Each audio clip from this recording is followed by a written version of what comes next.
shortly. Okay. Take your seats.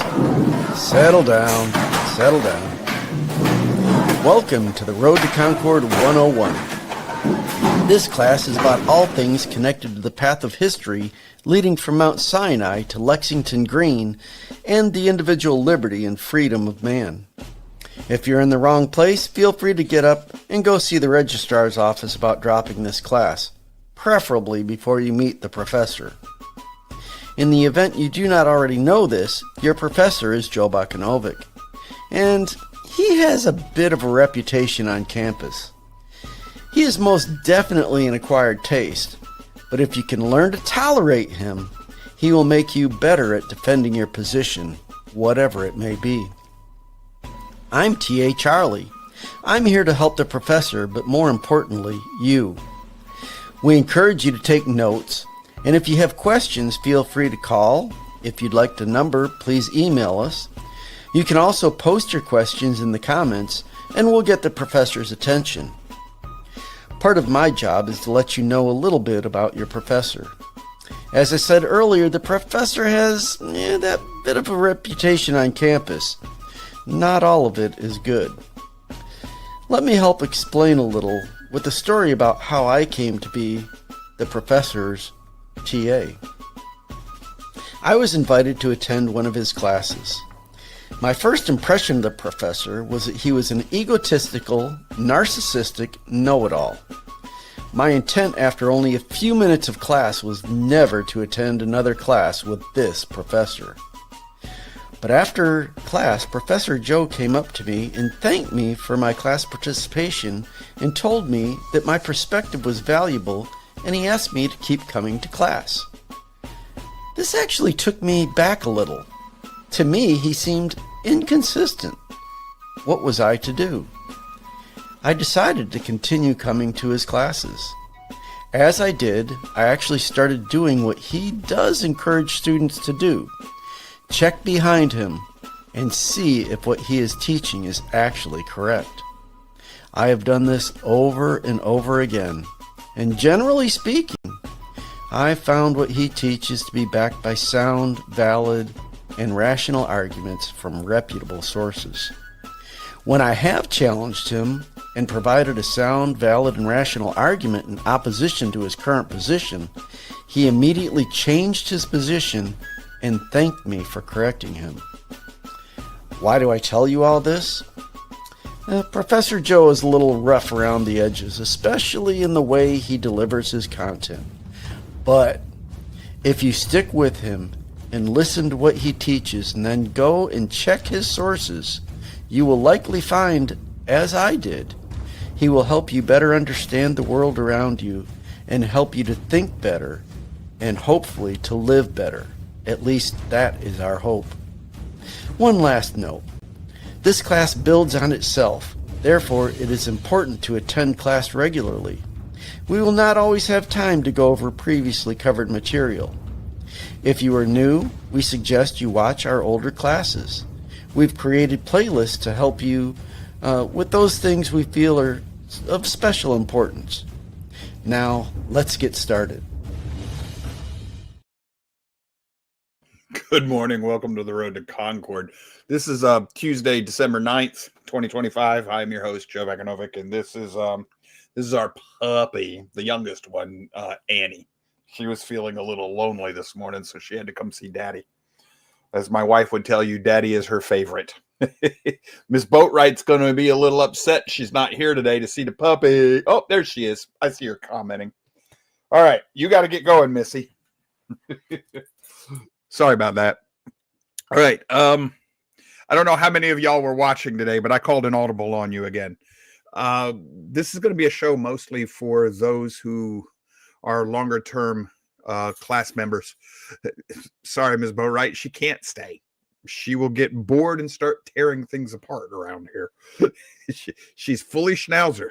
She thinks that everything is edible. There are parts of the house that no longer exist because of her. Anyway, I changed what I was going to do today. This might end up being another Voldemort show. And if you're not a long enough term class member to go back to that show, you don't know what I'm talking about. That's okay. This is not that is not the show you're looking for. Let me see if I can't explain a little bit today. When I'm driving down the road with my wife and we're going somewhere, it takes about 25-30 minutes for us to get into town from where we live.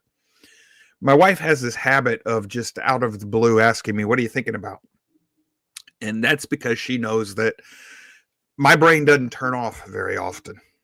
And I'm usually thinking about something of some interest to her. Very rarely is it about nothing. And there are times when I have to just shut down and give the old noggin a break, and I do something stupid, like watch a TV show or something just meaningless. And I did a little too much of that yesterday, and I didn't get the show prep done quite the way I wanted it. I have many hats. We all do. I have no doubt that you do, that you're probably busier than I am. And what I'm about to share with you is not meant to sound like I'm complaining or bragging or anything like that. It's just a fire's hot, water's wet type of thing. But I have a business to run, and it's a one-man show, and it's international in scope. I have 2 shows that I put on, both The Road to Concord and We Who Are Lost. I'm still trying to write the second book. I have a congregation that I am an elder in, and I have, classes that I give there on Sabbath study, and sometimes I have to do a sermon or whatever. All of this takes study time, and then I study on my own. I have 5 acres that I have to keep up. I'm a husband, and I'm a father. I have family, friends, and then in there, I need to find time for just Joe from time to time, and that got in the way, and that caused me to change the show today. So I called an audible on y'all. Thursday, I want to do a class on definitions. I was going to try and do that, and I wasn't happy with what I was working on. I need to set some things up. Some of the things I want to address for you. And the definitions is going to be the start of that. And next week, I'm going to grab a third rail. Another one of these third rails that most people fear to talk about. Well, I'm going to jump in where angels fear to tread, that type of stuff. We're going to deal with race and culture and some subjects like that. But back to what I was saying, I owe you an apology for being so disjuncted in this show. If you've been with us a length of time, you know that I can jump around a lot. And life with me can be unpredictable that way. There's at least one of you watching that can attest to this if they want to. I've had people that think, don't get us banned. I'll try not to. I've had people who have told me that they thought I was bipolar, and I've got a couple of folks that think I'm autistic. No, I'm not. And I know I'm not. It's just that sometimes there's a great deal of uncertainty and indecision in me, and it presents itself in a way that people misunderstand. It's a result of the way I think, but also lately it's my ongoing maturity, maturation. I think that's the word. Finally growing up. I'm a late bloomer. You know that thing when I was young, I did childish things, and when I became a man, I put away those childish things. I'm bietistic. Well, by that definition, I'm still not a man because, I make my living with, literally, I'm an elf. I'm a grown-up elf. I make grown-up toys for grown-up men, models. And I tell my niece that I'm an elf, and she says, "No, you're the Grinch." I kind of like that. But I make my living with toys for men. And I still have games that I play, literally. It's not like Dungeons and Dragons, but war games that I've played since my youth. And I have other hobbies and things that are still vestiges of my youth that are still, the world would consider them childish. I haven't grown up. And this seems to get worse with every generation. If I look back on my father, his hobby and his relaxation was fishing and hunting. He didn't have anything else. That, maybe watching a football game or NASCAR back when NASCAR was still worth watching. That was it. That was his enjoyment. I've got so many different hobbies. And they're all, for the most part, I would think of them as childish or childlike, things of my youth. So like I said, I'm a late bloomer. And if you grow up late in life, it's tough. Oh my gosh, is it tough? It's painful. We have the weight of responsibility pressing down on us. And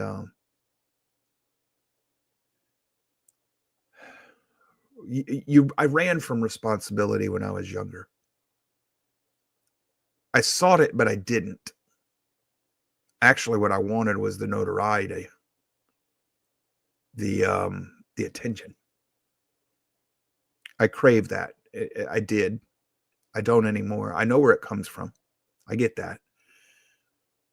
But when I got a little older in the military, I didn't want the responsibility anymore. It really came to a head during the Persian Gulf War. But as I've gotten older here in the last few years, I still don't want it. But I'm willing to accept it because I realize that Marine Corps made me into a leader. People look to me for whatever reason. And I'm realizing just that more and more, that others look to me for leadership and guidance. That's my fault. Like I said, out of my arrogance and hubris, I put myself out there. Like some of you are still here from when you first met me on Steve Nichols' show, his radio show that he had up in southern Georgia, out of Valdosta, Hayhira area. So since I put myself out there, ran my mouth, hey, look at me, I'm the smartest kid in the room. I was an idiot. Didn't know that back then. But since I did this, and I now have people looking to me for my opinion on things, I've got a duty to them. Well, for whatever reason, I'm finally deciding, okay, well, I'll accept that duty and the responsibility. Might have been easier to just stay oblivious and a child and keep my head in the ground the rest of my life. But so as I take on these responsibilities, these duties, you're going to see indecision in me. And it's because of the way I deal with people. I've always done this. I do this in my business, and I've had business associates tell me, don't do that, Joe. It's bad for you. I've seen the fruit of the way I treat my customers. I tell them a lot more than most businesses would ever tell them about how I run my show, not this show, my shop. And there have been times where, other people in the industry, at my level, would tell me that, I'm talking too much to my customers, telling them too much information. But then something will happen and my customers will come running, charging to my defense, because I have always treated them like family, friends. Always. Yes, they're a customer. Yes, they're doing business. And a lot of them, they don't care. They just sell me the product, Joe, and go away. So I do. But the ones who I'm talking about, and it's a great many of them, have always been there for my comments and my updates and telling them about my life and everything. And I do count them as friends.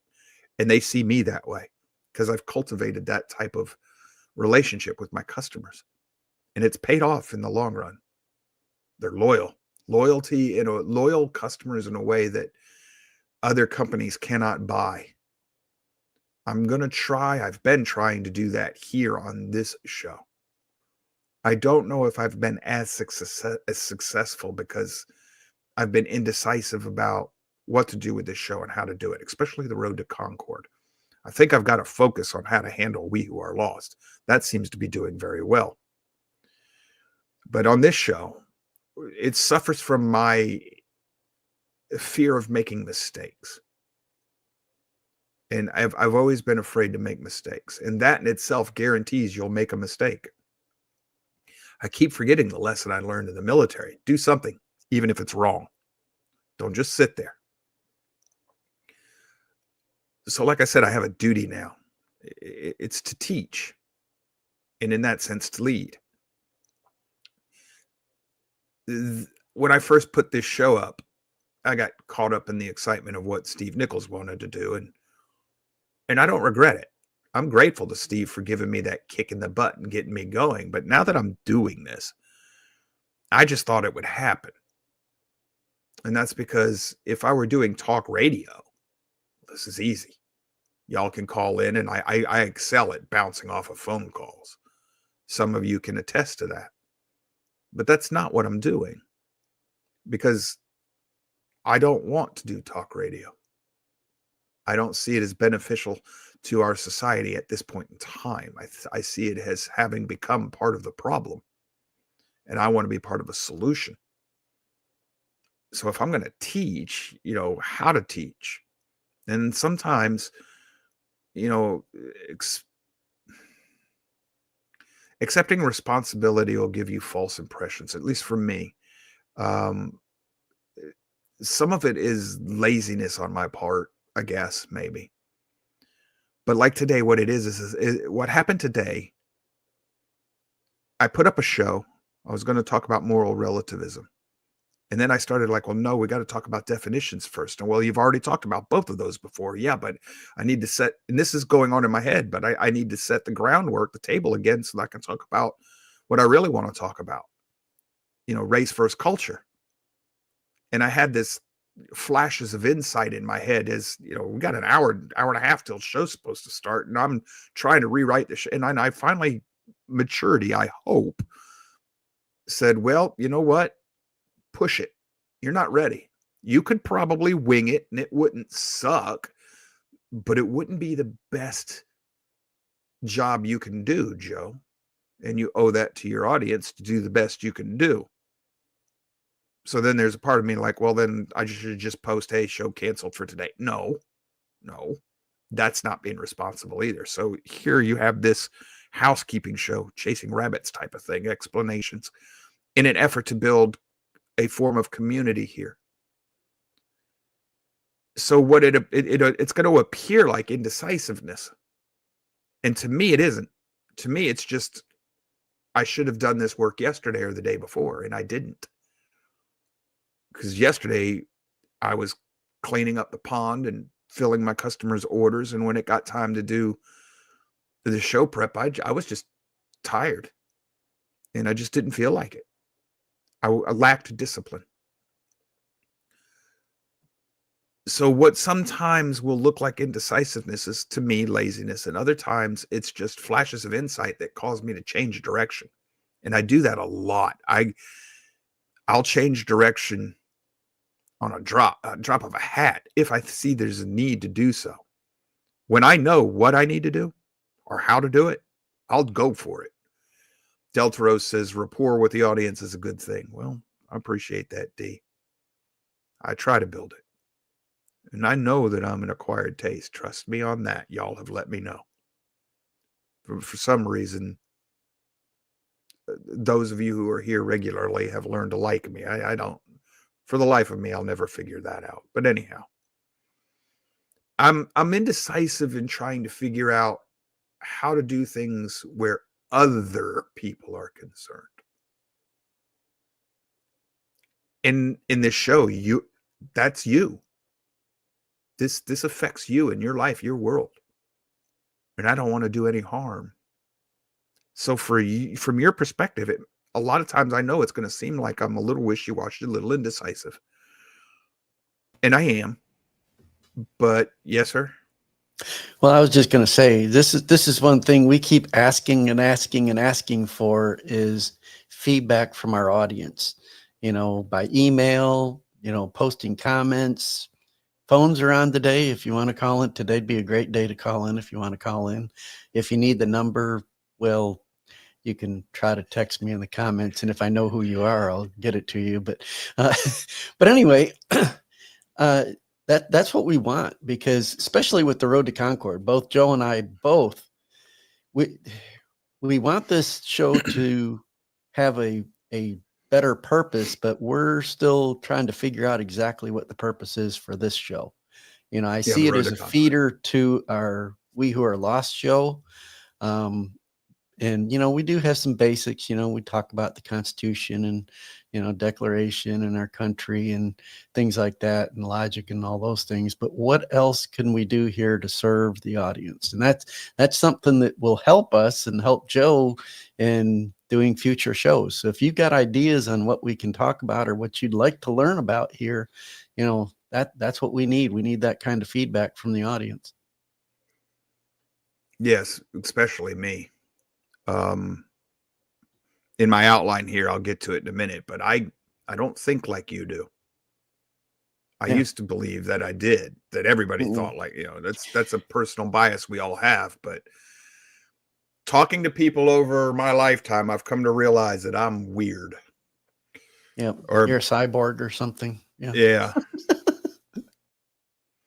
So anyhow, today came and I realized I needed to change things. I needed to do a different show for you. I needed time. That's what I needed, was time. I need to lay more groundwork before I can talk about what it is I really want to talk about. So that gets kind of like to what we were just talking about, what Charlie was just saying. If I assume that you know what I know, or that you understand things that I understand the way I understand them, oh boy, do I get in trouble. If I assume that you're just going to follow me when I'm explaining something, I've assumed way too much. And that comes across as arrogance. And this is one of the reasons I'm an acquired taste. People are like, well, you're arrogant. No, actually, I don't see it that way. Charlie, pop back in here for a minute. Would you mind? Yeah. I saw that a few When weeks ago when you were talking to someone at congregation, and you assumed he was following you when he wasn't. And he's a very intelligent man too. So it's like, it was kind of surprising that he wasn't following you. And so, yeah, that was all right. That so was let an me ask you a interesting thing. question. This is flat-footed. Charlie doesn't have any idea this was coming because I didn't even know I was going to ask it. Now that you know me a bit better, Charlie, do I mean to be condescending or insulting to people when I assume they're following me, or do you see that as something different from me? Well, you have the same problem I do, maybe a little bit worse, but you expect too much of people. My wife tells me that all the time. And I mean, in saying that may sound condescending to some people. I'm sorry, but it's just a fact of life that, my sons have this problem. We were talking about my sons before the show, and I've got some sons that are, less than honorable citizens. We'll just put it that way. But they were taught, and I set the example of, how, but they never could get there. And that frustrates me because I don't understand why, because for me, it's like, hey, society has rules. You follow these rules. If you follow these rules, you'll be successful and be a good citizen and da da da da. If you don't follow those rules, then you end up on the wrong side of society, and you've got consequences that society places upon you, and life is difficult. I don't get that. And maybe I'm kind of broken like you are in certain ways as well, but I expect too much of other people as well. And I if you get to know me, you're also going to find that when I assume you're following me, I'm putting you on level with me. Yeah. Odd kind of way. It's a backhanded compliment. It is. Yeah, exactly. It is a compliment because you're expecting them to, do so. All right. Boopa73 says they have a question. Yeah, Boopa73, go for it. Post your question. Yeah, go ahead and post your question. Says, go ahead and put that up here real quick. Yep. Let's pop this. I got it. You beat me. Says, I saw a video of a rabbi saying that Europe and the West is Esau and Edom. Is that true? Not from my understanding, no. They're being invaded by Edom. Yes, they're being invaded by Edom. Yes. But Edom,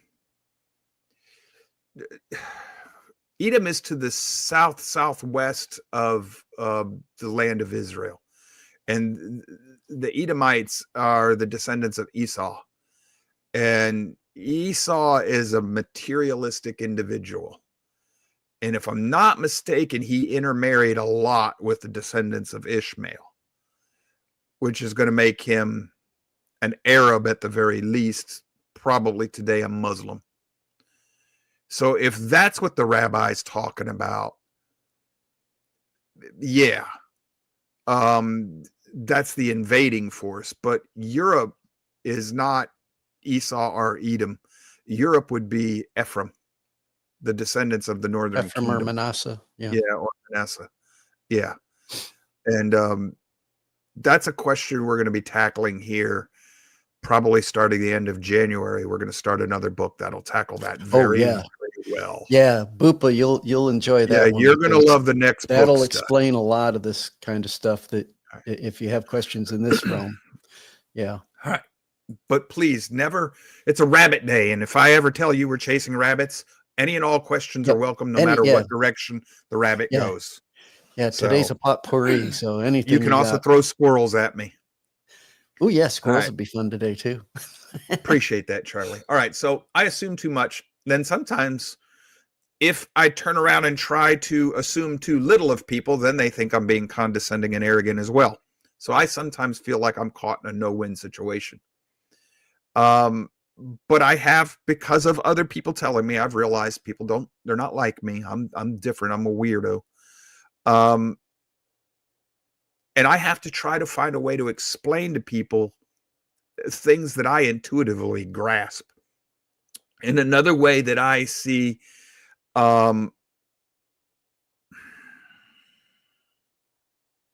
this is another area where I get myself in trouble. I'm rude because I'll talk over you. I don't mean to. I just love information fed to me at a faster pace. I've struggled at this. Gosh, I work at this, but I'll start answering your question before you finished asking it. Or I'll tell you, yeah, I got that. I understand. And you'll be like, no, you don't. You don't know me, or you don't know what I was thinking or what I was going to say. Hang around me long enough in person. Charlie, this is another one. How often do I actually do know what you're about to say before you even started saying it? Oh, yeah. Yeah, you're pretty good at that. And it's not because I'm trying to ugly. And you're really not a mind reader. It's just you explained this the other day pretty well. You understand the different personality types and the way people think so that you actually can think faster than what they're putting out, verbally or whatever. So yeah, you're pretty good at that. You've already told me what you're thinking. You just didn't realize it. And I have a very difficult time. It's hard for me slowing down. I try. And this is what makes me an acquired taste, is you got to get used to the fact that, and this is why people think, oh, he's autistic. No, I'm not. And I don't mean to insult a brother that watches sometimes who thinks I'm on the spectrum. I'm not autistic. I'm Gregory House, man. Sometimes I just don't care. And that's a dysfunction of my own. But it's a case in point now, though, of all of this is I could have changed over and done the show on definitions today, and it would have been a decent show. But decent isn't my best. And I have been told by those who do answer my questions and give me feedback that I'm at my best when I take the most complicated things and explain them to you so that you can understand them with your grade school kids at a kitchen table. I wouldn't have been able to do that today. I would have been talking for Jimmy Zinker. And that's not an insult to anybody. It's just Jimmy likes that philosophical type of conversation. Comment on the board from Deltros One. It says, sometimes it doesn't matter if you know. It's common courtesy to let people finish their thought. Yes, I know that. I know that. I got you, brother. And I'm working on it. But man, I cannot help people. Just think about it this way. When you talk to me too slow, all I hear is fingernails on a chalkboard. A whole classroom full of them. I try hard. God, I do. but it makes me it makes me human, but it makes me an acquired taste, and I get it. Yes, sir. We have a caller. Go ahead, Jimmy. Hey, buddy. Good morning, sir. Hey, Joe. Hey. Oh, talk of the devil. I was speaking about you just now. You're on to something, man. We need to make a ministry of weird thinkers. Monty Python had the ministry of silly walks. Yes. And the brotherhood of them, people who said after every word Yeah, there you go. Suggestions about the show. I'm listening. With pen and paper in hand. I enjoy anything having to do with thinking. I'm 61. At 42, I realized what the government schools had done to me, and I started trying to educate myself how to think properly, critically think, to be able to reach the conclusions and convictions. Right reasoning. And that has led me to a long road. It eventually brought me to you. But it wasn't just you, it was others. But you're one of the main ones. But what has occurred to me since you were asking about improving the show? And I was wondering, how could we improve the show? My mother posted something on Facebook a week or two ago, and it was made up to look like a righteous news article, real journalism. Yep. And it was a story about how Senator Kennedy from Louisiana had really straightened AOC out on the floor of the Senate in a hearing when AOC, out of the blue, attacked Barron Trump, who was an onlooker from the balcony in the Senate as part of his college pursuits. All right? Okay. And basically, he made a comment about Barron's, privilege.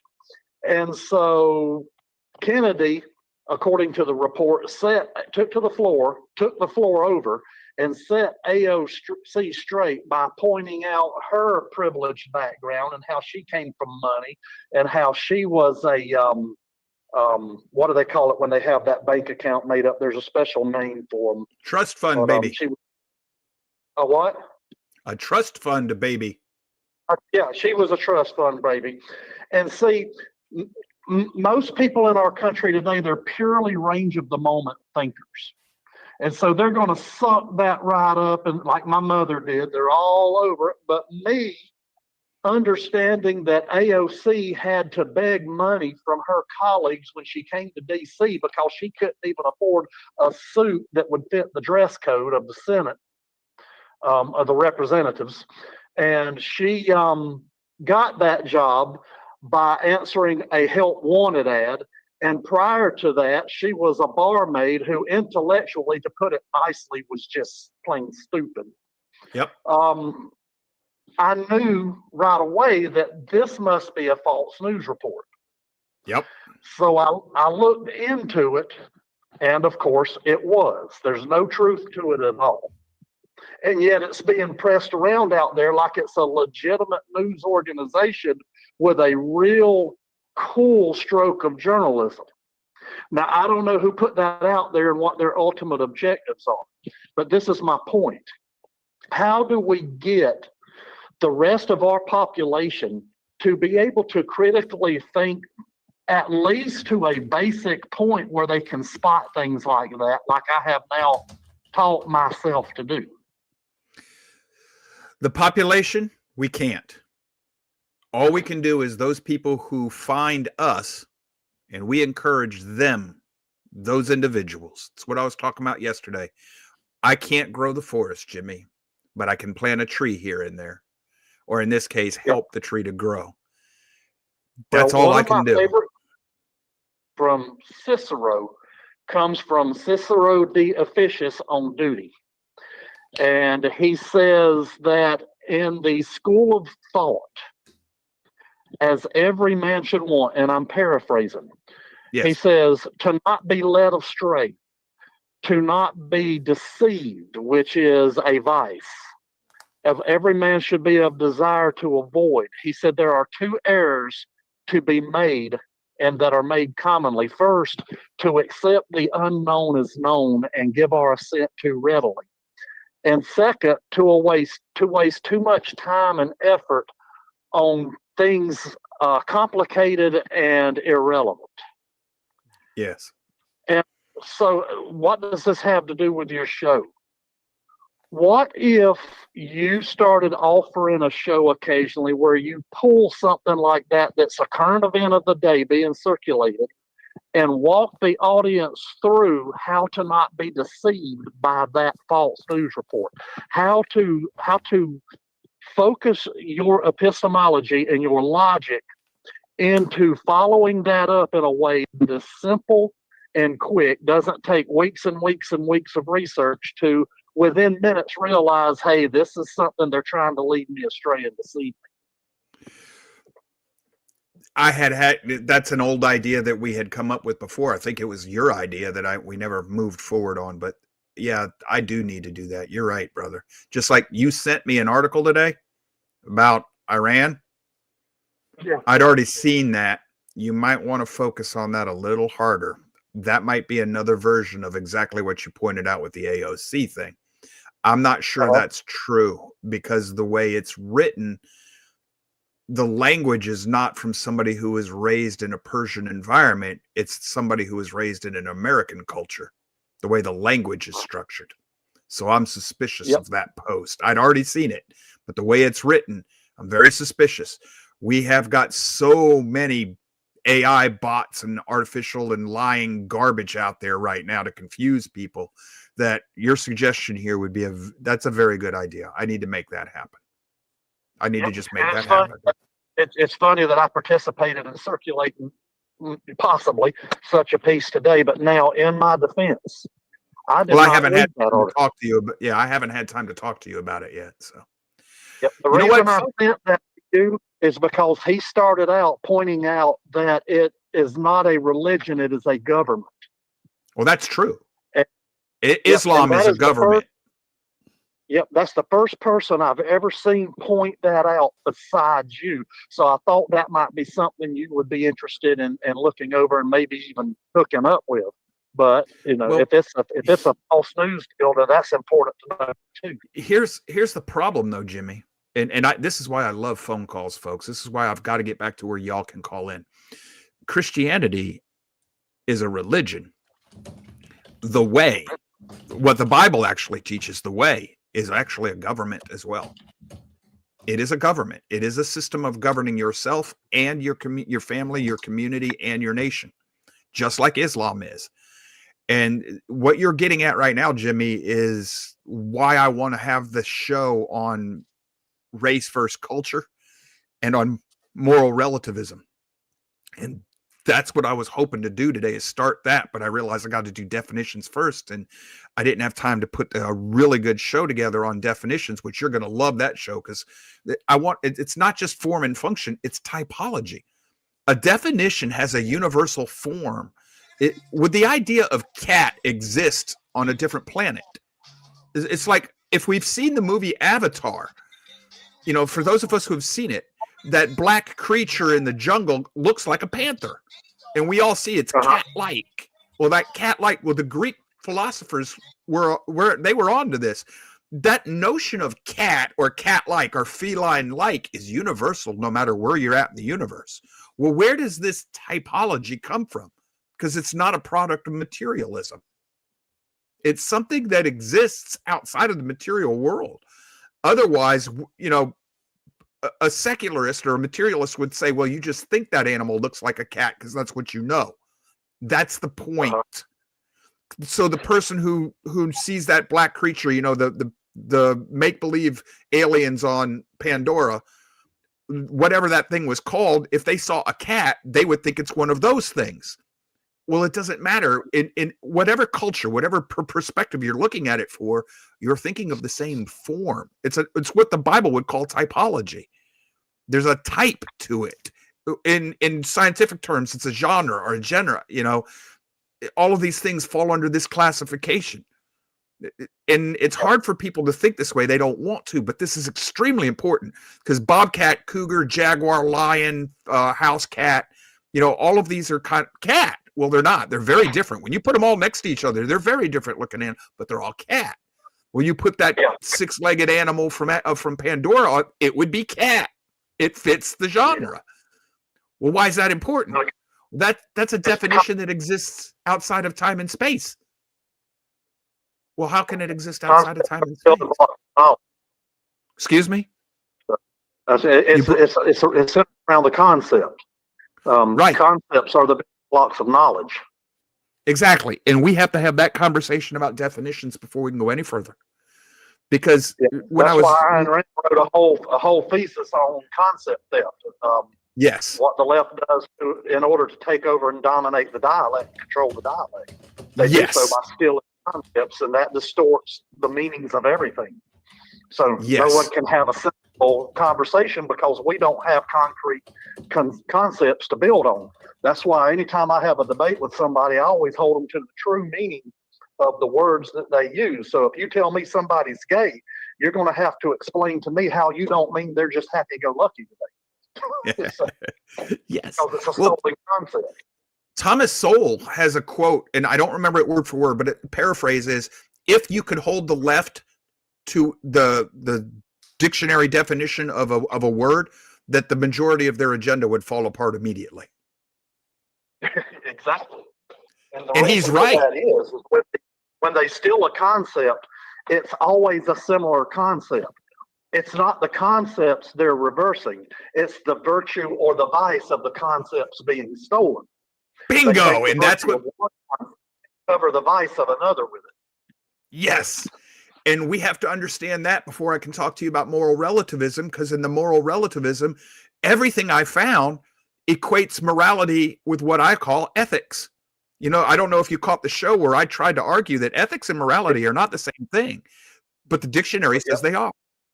They're not. Yeah, and speaking of that, I've got something to ask you about. I encountered the other day in my thinking. I was driving along and my brain was turning like it does uncontrollably. Okay, sir. And it occurred to me, logic and reason, they're two different things. Yes. And you know what? In all the study I've done in trying to improve my ability to logic and reason, I have not satisfied myself concretely with what the difference between the two are. You may do a show on that. It would help me. I'll look into that. I just wrote it down, but let me give you a real quick one.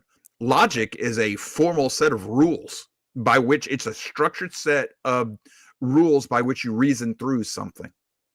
Reasoning is not a set of rules, but a process. Logic is the rules. Reason is how you use them. Okay. It's kind of like the difference you're talking about yesterday between knowledge and wisdom, or the day before. Yes. Which show that was, but this is why Jimmy, logic can exist, and I've told you it's neutral. And this is why you can use reason to prove God exists and then prove he doesn't exist. And this is one of the most important lessons my logic teacher, a secular atheist, ever taught me. And he showed me a sound, valid, and rational argument that proved God exists and then turned around and proved he doesn't. This is why I stress to people, you have to be careful with the left. They seem irrational to you. They're not. They are reasoning. That's also why you have to be careful with lawyers, because they train in college to do that. Yes, they are reasoning, but it's fallacious. They're not following the set rules of logic. There's still a reason. It's a process by how they get from A to B to C, but they're not using logic. Logic is a set rule, a standard of rule that everybody can tell. So if you make a mistake in how you apply the rule, we know what the fallacy is. We can point it out. If your argument isn't valid or it's not sound, we can point all these things out. But you can still reason without using logic at all. And that's kind of like what I was talking about with the spiritual reasoning. It's another form of thinking through something and establishing truth, but it doesn't necessarily, it's not universal. where logic is universal, no matter where we are or what space and time or where in the universe. It's set. It's a known objective rule. Reasoning is not objective. Reasoning is how you apply those objective rules, and you can apply them, misapply them. It's like getting the wrong answer on a test. And that's why we call it right reasoning, not political right, correct reasoning. Yes. So that you can have assurance of the outcome of the answer or the conclusion or deduction. Yeah, that comes out of Cicero, the idea of right reasoning. Yes. I've encountered it there. I've encountered a definition of logic in my studies. It's pretty to the point. It's basically logic is uncontradicted identification. But I wasn't able to take that and construct an overall understanding of the concept of logic and how it applies to the concept of reasoning. And this is what our public schools have done to us. We should. Oh yeah, what we're doing right now was a common conversation in a pub back at the time of our founding. Yeah. If you doubt me, just go read some of the letters from the Civil War. You'll see how far the common soldier, the eighth grade soldier. You'll see how far we've fallen. Yeah, their penmanship, their language, their vocabulary. Yeah, far advanced to ours. Yes. So my grandfather, who was only 8th grade educated, used to amaze me with his wisdom. Yeah. You see, that's another thing. Wisdom is not knowledge. Wisdom is knowing how to use knowledge. Well, I tell people all the time that wisdom is knowing how to think. Yes. That too. Yeah. Knowledge of logic, knowledge of reason, and wisdom is how to use it and how to use it properly. Right reasoning. Anyway, that's what's spinning in my head, and I hope it helps you with the direction you're trying to find this morning. I also have to find more time to just get you and I on the show to talk, because people like it when that happens. Yeah, and it's been a while, so we can do that again. You know, Steve is back up and going too. You mentioned him. Yep, earlier. I've been popping in and out. I've been popping in and out when I have time. So, all right, Jimmy. Maybe we can get the circle completed again. I've got the notes down. I'll work on this. Let me catch up with you later, brother. I appreciate the call. Okay. See you later. Thanks, sir. So that actually helped with my outline here. We've blown through the bottom of the hour break, so there ain't no sense in going back to that. But I've got to explain all of these things in a way that the average person's going to grasp. And that makes it real and relative to you in your life. And that takes time for me to learn how to figure out how to put that down, getting back to where I was at.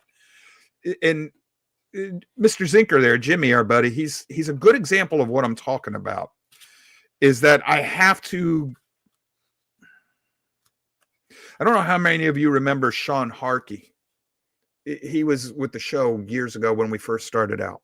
He once told me that I need to learn how to talk to the kindergartner and the senior high schooler at the same time and make things relative for him at the same time. And when he first said that, I pushed back against it. I was like, how the heck can I do that? But I've come to realize that he might have been onto something. I can talk to Jimmy in a way that a lot of y'all wouldn't quite understand. And I don't mean that condescending. He's adopted the language of a philosopher. That's all it is. It's like talking baseball or talking football. If you don't know the language of the sport, that doesn't make you stupid. You just don't know that language. That's all it is. You can learn it. No big deal. But it lets me talk to Jimmy in a way where I don't have to filter it because I know he knows what I'm saying. Well, how do I have a conversation like I just had with Jimmy with the language that you already understand? Charlie, is that making sense? I'm trying hard here not to sound like a jackwagon. No, okay. It's just like that's my challenge. If you walked into a military place and just listen to the language, if you're not familiar with it, you wouldn't know what the heck they're talking about because they use a different vocabulary and different, slang and things like that. You wouldn't understand it. And 6 months into the military, you've learned the language. Right.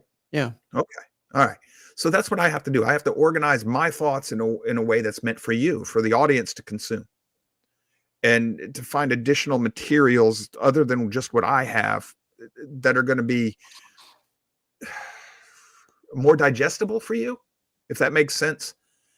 And because I have, time is limited here for me. I can't always put these things together the way I want to. Thanks, Charlie. And I know I have too many hats. People tell me I need to cut back, but I don't want to. I shouldn't. I need to man up. It's time for me to just find a way to deal with all this. Boopa73 says, explain just how the Psy war is being used to sway the public. The blind. Okay. All right. That's a squirrel worth chasing right there, Boopa.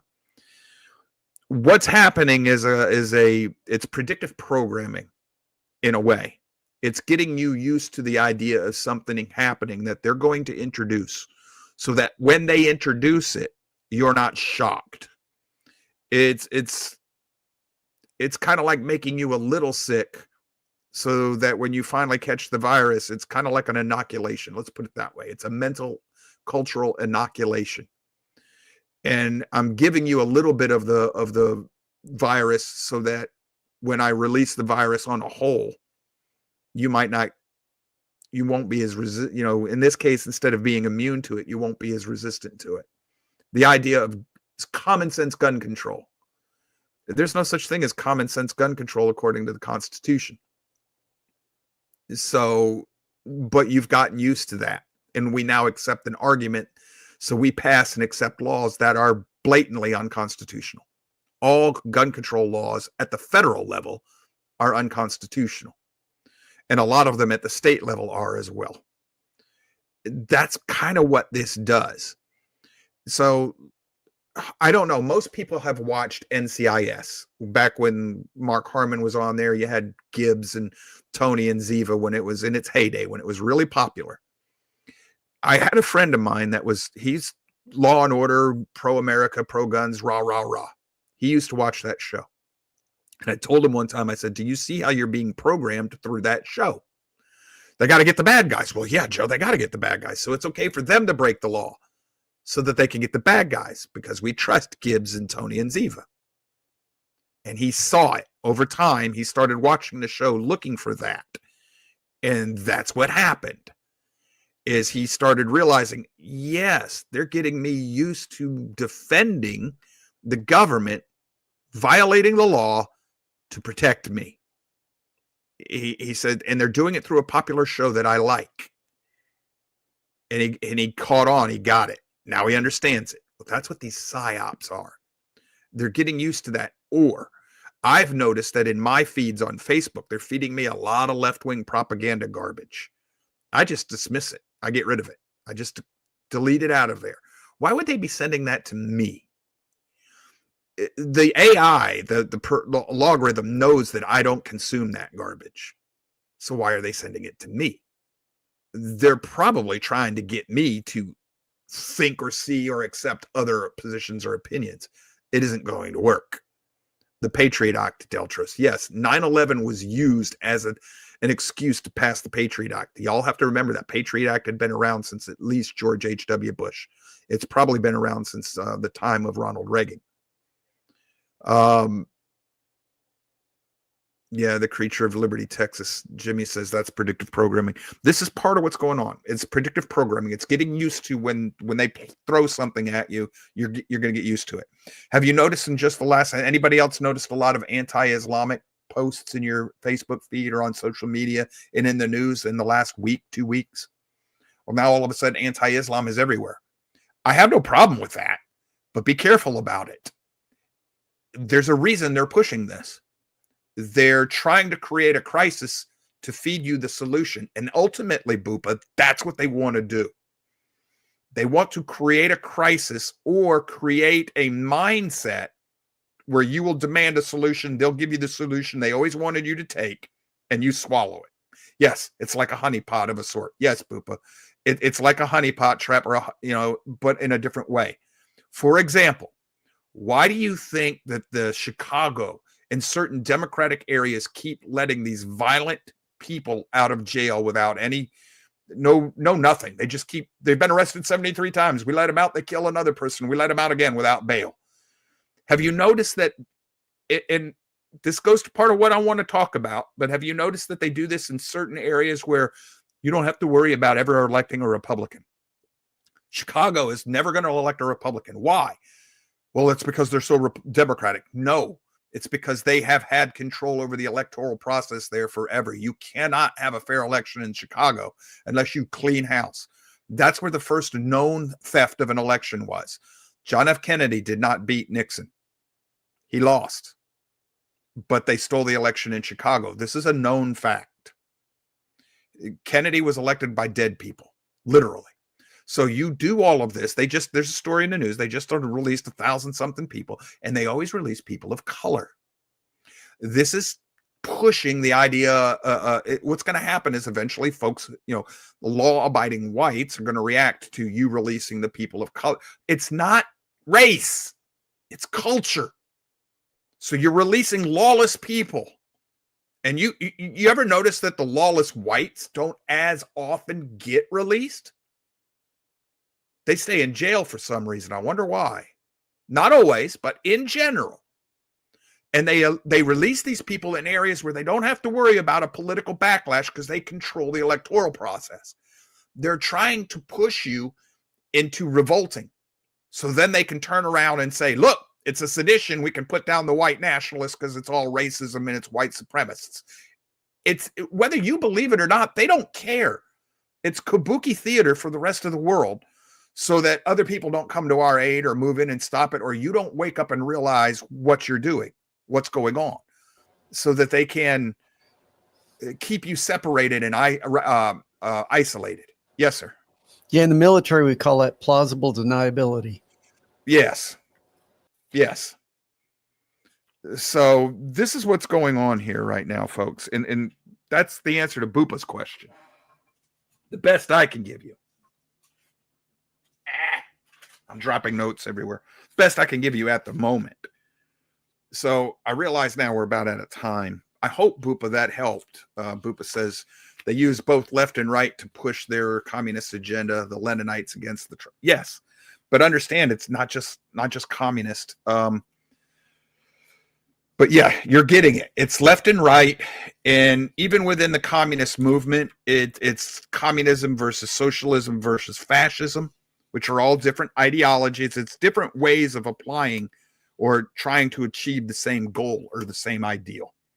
It's hey, how do we kill so-and-so? How are we going to kill Caesar? Everybody's got a different idea. So they finally come up with one they all agree on. And in some cases, they never agree. And they just do what they're going to do. And to the outside world, it seems like chaos. And there's like, well, there's no coordination there. Oh, yes, there is. On the human, and then especially on the non-seen, non-visible world, spiritual world. But once you know what you're looking for, I know if somebody were to just jump in here and not know me, well, he's just another conspiracy theorist. Take care, Miss Boatwright. We'll see you later. If you didn't know me and you didn't know that what I'm telling you is not, it's not nothing. It's not baseless. It's not without solid rational grounding. If you didn't know that, you'd think I was just another kook, another Alex Jones. If you know me, well, then you know that I do not believe that 9/11 was intentionally brought down by demolitions. But I do believe that about the Oklahoma Murrah building. I do not think that the Oklahoma Murrah building was brought down by the car bomb. The physics does not work. Not for Oklahoma. And the physics doesn't work for the building number 7 or the trade towers. I think that the trade towers came down by the terrorist attack. That was allowed to happen. I think Oklahoma building came down by a government organized attack. I think all but maybe a few people in that were government operatives, and probably all of them. It's possible. They just didn't, different agencies didn't tell each other what they were doing. Now that might have been just a fluke of an accident, that they just weren't talking to each other. They might have created that all on their own by accident. There's a very good documentary out on that. But the point here is that I don't believe any and every conspiracy theory, only the ones I can back up with public knowledge that has come to light. I've got a friend of mine, I've known him for 20-something years. He believes January 6th was a Trump-led seditious attack on the federal government. No, it wasn't. No, it wasn't. We now know that those were all governed. The one area where there was violence, where they broke the window, that was an orchestrated, controlled area. And all the cameras were there for some reason. The news cameras were right there. But you won't find news camera footage of the rest of what was going on around the Capitol. All of that video comes from people's cell phones. That's because the media knew what was going. They were told where to be. And if you know where to look, you're going to find footage of the government firing from point blank range with rubber bullets into the crowd, driving them up and into the Capitol building. That's at that range. That's lethal force. They were throwing flashbangs and tear gas as well, all in that area.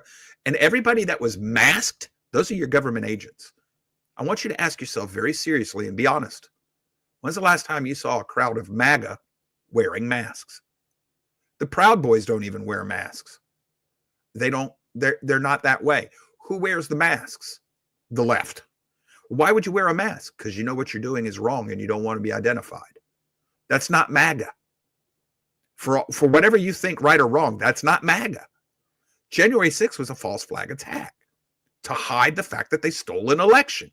We had more people vote in that election than we had registered voters. Has that ever been told to you by the media? No. But January 6th is predictive programming.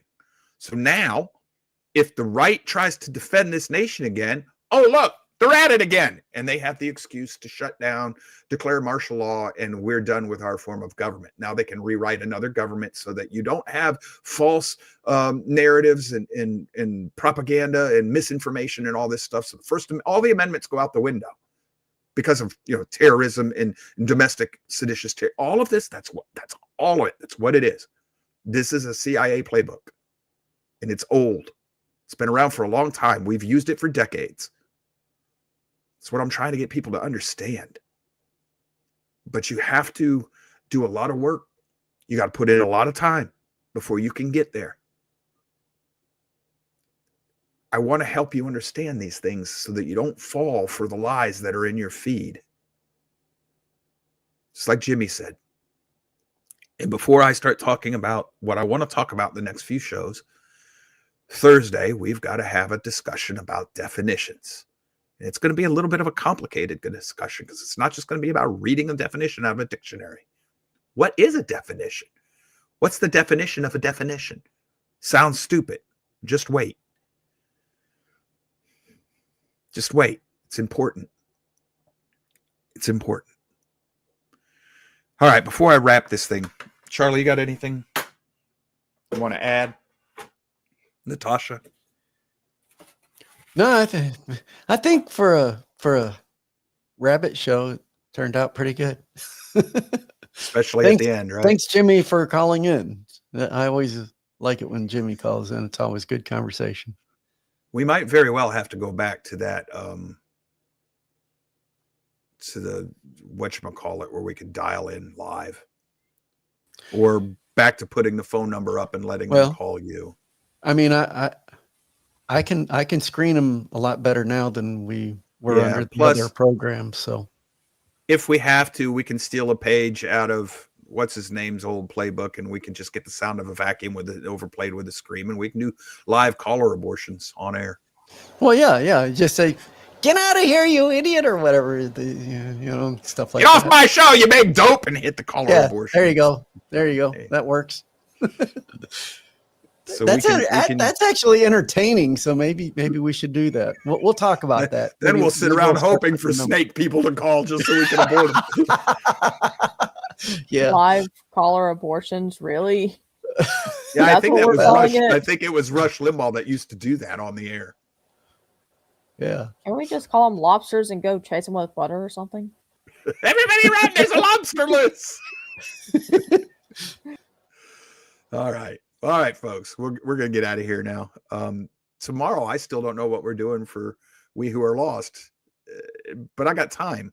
And for whatever reason, when I got to do those pickup shows, I just take over Yahweh, and those shows end up being the best I do. But I got an idea of what we're going to talk about tomorrow. I just haven't put a sharp point on it yet. So those of you who are here for the scripture studies, if I go the direction I'm thinking about going, you're going to want to be here tomorrow. I'm not going to preach to you about Christmas yet. That's in a couple of weeks still. But I am going to set the stage for what we're going to be doing next year. I had a suggestion from a friend of ours and a former member of our congregation of a study that might be worth doing, but I got to talk to Charlie about it because he'll have to help me with this one. And oh boy, is it going to be, it's going to be a monumental task. Well, you'll see more about it tomorrow. This is a labor of love, and we love you. Trying to serve you, trying to serve Yahweh by serving you, edifying you, educating you, lifting you up, teaching you, helping you find the tools that you need so that you can do it all on your own. You don't need us. Just trying to help you regain what was taken from you by our school system, by our culture, by our society. To find peace, happiness in your life on a higher plane and a higher level, not the one they teach us that we're supposed to want or like, but in one that makes difference for you, for your family, for your friends, co-workers. To the extent that we succeed, praise Yahweh. To the extent that we fail, blame me. If you have comments, suggestions, or anything that you think about from this show, please email Joe at the Road to Concord. I'll do my best to answer promptly. I need to get better at that. Criticism's welcome as long as it's specific, especially if it comes with an idea how to change it, how to make it better, how to fix things. Anyway, till we meet again, y'all stay safe. Take care. Bye-bye.